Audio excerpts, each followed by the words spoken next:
وظائف کرنے والوں کے لیے چند باتیں اور فراخی رزق کا مجرب وظیفہ۔ پیارے دوستو، جب ہم کوئی وظیفہ کرتے ہیں تو سب سے پہلے اس کی شرط یہ ہے کہ ہم گناہوں سے بچیں اور اپنے اللہ کو راضی کریں۔ اس کے لیے ضروری ہے کہ ہم اللہ تعالیٰ کے بتائے ہوئے احکامات پر عمل کریں۔ اللہ تعالیٰ نے قرآن پاک میں فرمایا ہے، اللہ جو رحمت لوگوں کے لیے کھول دے سو اسے کوئی بند کرنے والا نہیں، اور جسے اللہ بند کر دے اسے کوئی کھولنے والا نہیں۔ اللہ کی عبادت یہ جان کر کریں کہ وہ ہمارا رب ہے، وہ ہمارا اللہ ہے۔ سنت نبوی کے مطابق قرآن پاک کی تلاوت کریں اور کوشش کریں کہ تلاوت میں ناغہ ہو، مخصوص آیات کے بجائے سنت کے مطابق پورے قرآن کی تلاوت کریں۔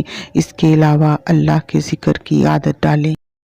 بہترین ذکر لا الہ الا اللہ ہے۔ یہ بہترین عمل ہے جسے ہم اپنے دنیاوی کام کرتے ہوئے بھی بآسانی زبان سے ادا کر سکتے ہیں۔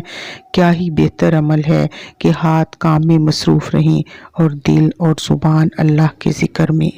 اگر مایوسی کی حالت میں زبان سے کچھ غلط الفاظ نکل جائیں تو اللہ تعالیٰ سے توبہ کریں، اسے اپنے کہے ہوئے الفاظ کی معافی مانگ لیں، کیونکہ ایک حدیث میں آتا ہے کہ جب بندہ اللہ سے توبہ کرتا ہے تو اللہ تعالیٰ زمین و آسمان کے برابر گناہوں کو بھی معاف کر دیتا ہے۔ اس طرح توبہ کرنے سے بندے کی اور اللہ کی دوستی ہو جاتی ہے۔ جس کو اللہ اپنا دوست بنا لیتا ہے اس کے سارے کام آسان ہو جاتے ہیں اور اللہ اس کی دعاؤں کو قبول فرما لیتا ہے۔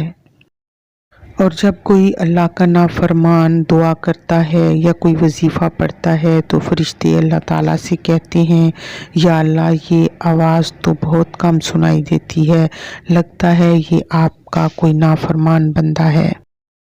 آپ صلی اللہ علیہ وسلم کا ارشاد ہے کہ مصیبت کے وقت یہ نہ کہو میں ایسا کرتا تو ایسے ہوتا، اگر ایسا کرتا تو ایسا ہوتا۔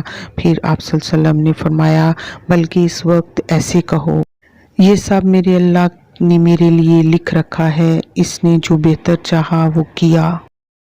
کوئی بھی وظیفہ پڑھیں، اس کو مکمل توجہ اور یقین سے پڑھیں۔ آپ صلی اللہ علیہ وسلم نے فرمایا، اللہ سے دعا قبولیت کے یقین کے ساتھ کیا کرو، اور یاد رکھو اللہ غافل دلوں کی دعا قبول نہیں کرتا۔ وظائف کی قبولیت کے لیے ایک بڑی اہم شرط یہ بھی ہے کہ وظائف پڑھنے والا شخص حلال رزق کھاتا ہو۔ آپ صلی اللہ علیہ وسلم کا ارشاد ہے، حرام کھانے والے کی دعا ایک بالشت بھی اوپر نہیں جاتی۔ اللہ تعالیٰ سورۃ بقرہ میں ارشاد فرماتا ہے، اے ایمان والو، ہماری عطا کردہ پاکیزہ چیزیں کھاؤ۔ ایک اور مقام پر آپ صلی اللہ علیہ وسلم نے مسافر کا ذکر کرتے ہوئے فرمایا، جس کے بال پراگندہ اور چہرہ غبار آلود ہو اور وہ اپنے دونوں ہاتھوں کو آسمان کی طرف بلند کر کے یا رب پکار رہا ہو، لیکن اس کا کھانا پینا حرام مال سے ہو، اس کی پرورش حرام مال سے ہوئی ہو، تو اس کی دعا کیسے قبول ہو سکتی ہے؟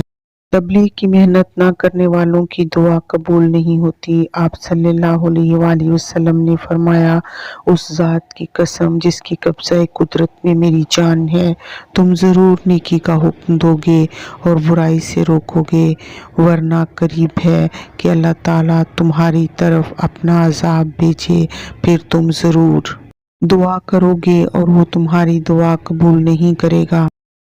رزق کی تنگی کا نبوی علاج، جو شخص صبح و شام 70 مرتبہ یہ آیت مبارکہ تلاوت کرے گا، اللہ تعالیٰ اس کے رزق کی تنگی کو فراخی میں بدل دے گا۔